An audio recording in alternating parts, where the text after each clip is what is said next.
Hello friends, welcome to my channel. Awareness of knowledge के channel में आपका स्वागत है। आज के इस वीडियो का टॉपिक है जॉब इवैल्यूएशन। जॉब इवैल्यूएशन में आज हम जिन कंटेंट्स पर डिस्कशन करेंगे, फर्स्ट कंटेंट है what is the meaning of job evaluation, second है objectives of job evaluation and third है प्रोसेस ऑफ जॉब इवैल्यूएशन। तो फिर स्टार्ट करते हैं। तो पहले हम जान लेते हैं meaning of job evaluation. Once a right candidate is placed on a right job, the person needs to be duly compensated for the job he/she performs. In the pursuit of equal payment, there should be established a consistent and systematic relationship among base compensation rates for all the jobs within the organization. The process of such establishment is termed job evaluation. Job evaluation का क्या मतलब है? Job evaluation यानी organisation में employ के job को evaluate करना। जैसे कि जब एक सही कैंडिडेट यानी एक राइट कैंडिडेट को सही जॉब यानी राइट जॉब पर रखा जाता है, तो उस कैंडिडेट को उसके द्वारा किए गए जॉब परफॉर्मेंस यानी उस कैंडिडेट का जो भी जॉब परफॉर्मेंस होता है, तो उसके जॉब परफॉर्मेंस के अकॉर्डिंग ही उसको एक सही कंपेंसेशन दिया जाना चाहिए, जिसके लिए ऑर्गेनाइजेशन ने सभी प्रकार के जॉब की वर्थ और वैल्यू यानी जॉब का जो वर्थ है और उसका जो वैल्यू है उसको इवैल्यूएट करने के लिए ऑर्गेनाइजेशन ने कुछ प्रोसेस तैयार किए हैं। तो इस प्रोसेस को हम जॉब इवैल्यूएशन कहते हैं। Then second point है job evaluation is the process of determining the relative worth of different categories of jobs by analyzing their responsibilities and consequently fixation of their remuneration.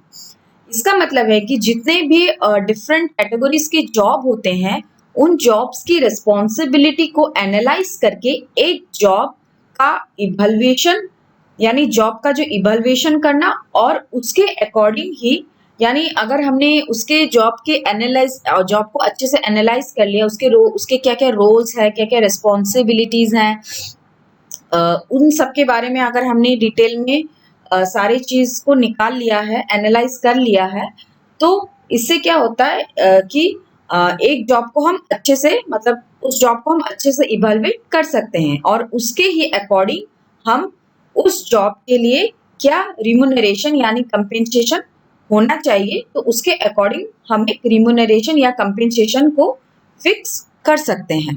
तो ये था meaning of job evaluation.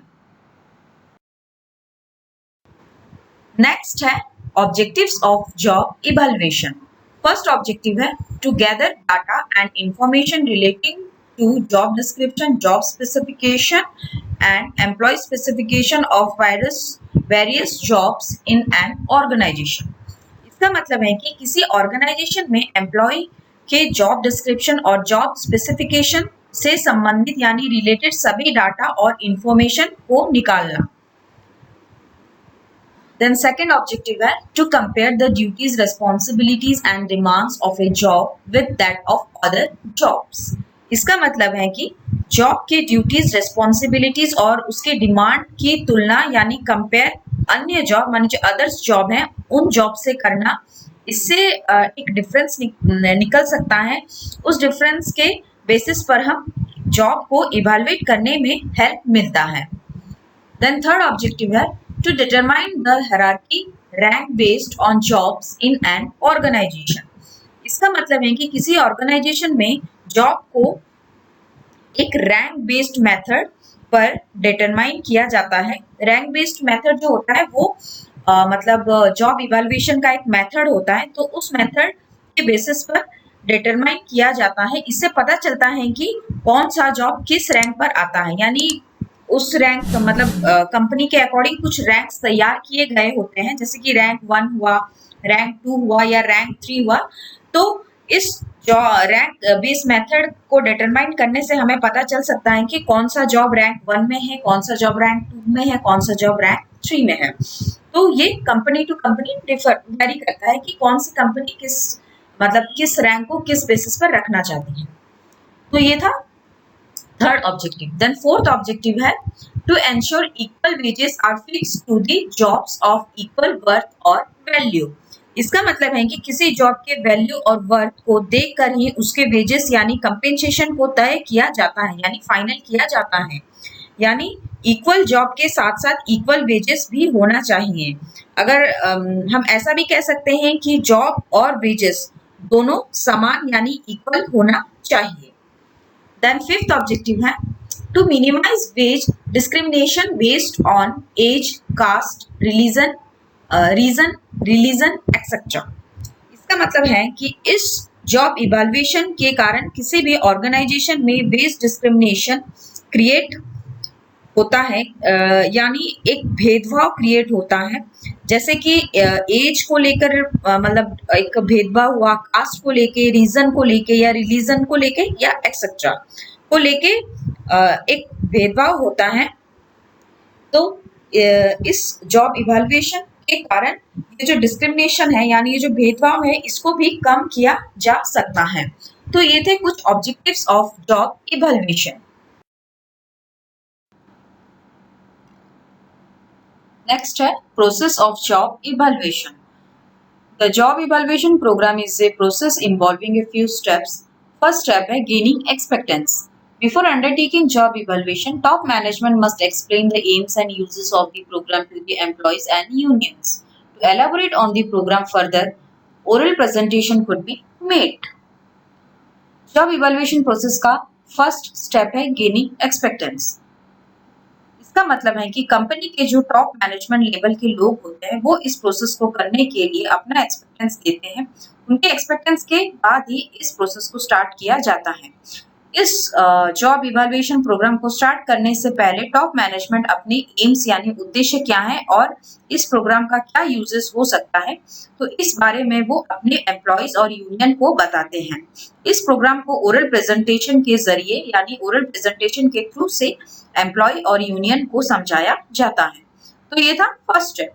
Then second step है creating a job evaluation committee. Usually, a job evaluation committee consisting of experienced employees, union representatives, and HR experts is created to set the ball rolling. इसका मतलब है कि programme एक्सपेक्टेंस होने के बाद यानी top management level से अप्रूवल मिलने के बाद नेक्स्ट स्टेप आता है creating a job evaluation committee. यानी जॉब इवैल्यूएशन करने के लिए एक कमिटी तैयार की जाती है। उस कमिटी में कुछ एक्सपीरियंस्ड एम्प्लॉय होते हैं, कुछ यूनियन के रिप्रेजेंटेटिव होते हैं और कुछ एचआर एक्सपर्ट भी होते हैं। तो इन सभी को लेकर एक कमिटी तैयार की जाती है और इस प्रोग्राम को आगे बढ़ाया जाता है इस कमिटी के थ्रू से। तो ये था second step. Then third step है finding the jobs to be evaluated. Certain key jobs in each department may be identified. While picking up the jobs, care must be taken to ensure that they represent the type of work performed in that department. इसका मतलब है कि committee final होने के बाद jobs को करते हैं जिसे हम इवैल्यूएट कर सके, मतलब जिस जॉब को हम इवैल्यूएट कर सके। तो कमिटी उन्हीं जॉब को इवैल्यूएट कर सकती है जिन जॉब्स के कुछ लिमिटेशन या लेवल या पे स्केल तैयार किए जा सकते हैं।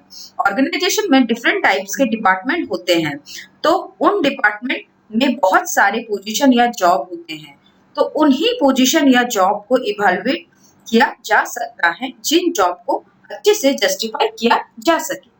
तो ये था third step. Then fourth step है analysing and preparing a job description. This requires the preparation of a job description and also an analysis of job needs for successfully performance.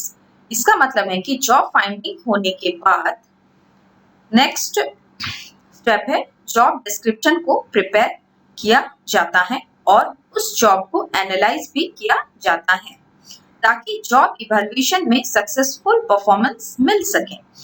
Job description को prepare करने के लिए job profile हुआ, की skills हुए, job specification, job title, qualification, experience जैसे चीजों को अच्छे से एनालाइज किया जाता है।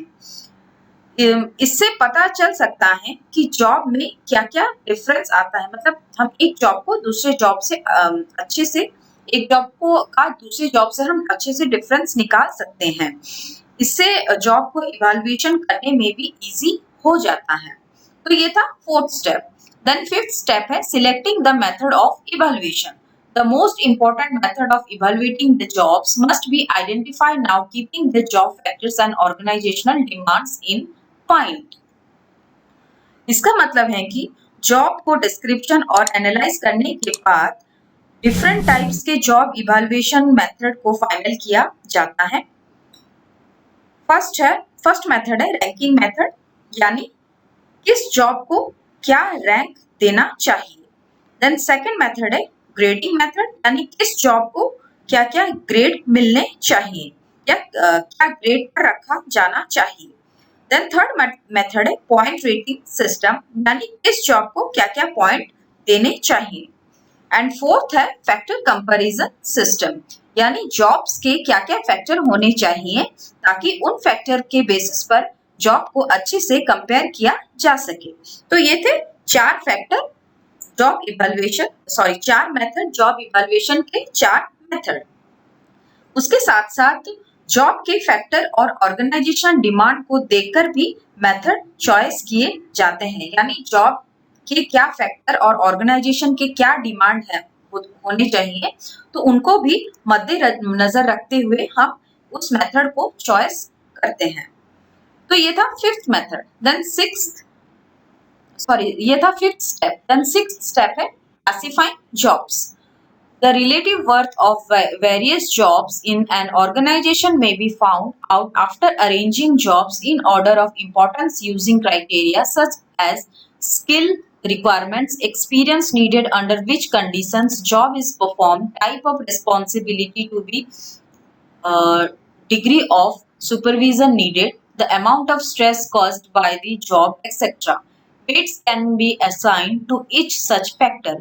When we finally add all weights, the worth of a job is determined. The points may then be converted into monetary values. इसका मतलब है कि जॉब इवैल्यूएशन का मेथड फाइनल होने के बाद नेक्स्ट आता है क्लासिफाइंग जॉब्स।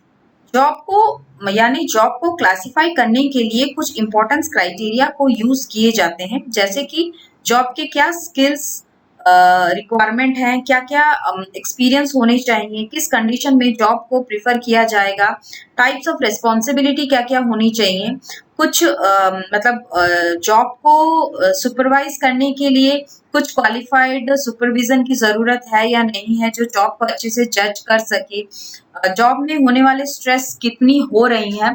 तो इन सब इम्पोर्टेंट क्राइटेरिया के बेसिस पर हम एक वेट को एज्यूम करते, मतलब एक वेट निकालते हैं और उस वेट को हम एज ए पॉइंट एज्यूम कर सकते हैं।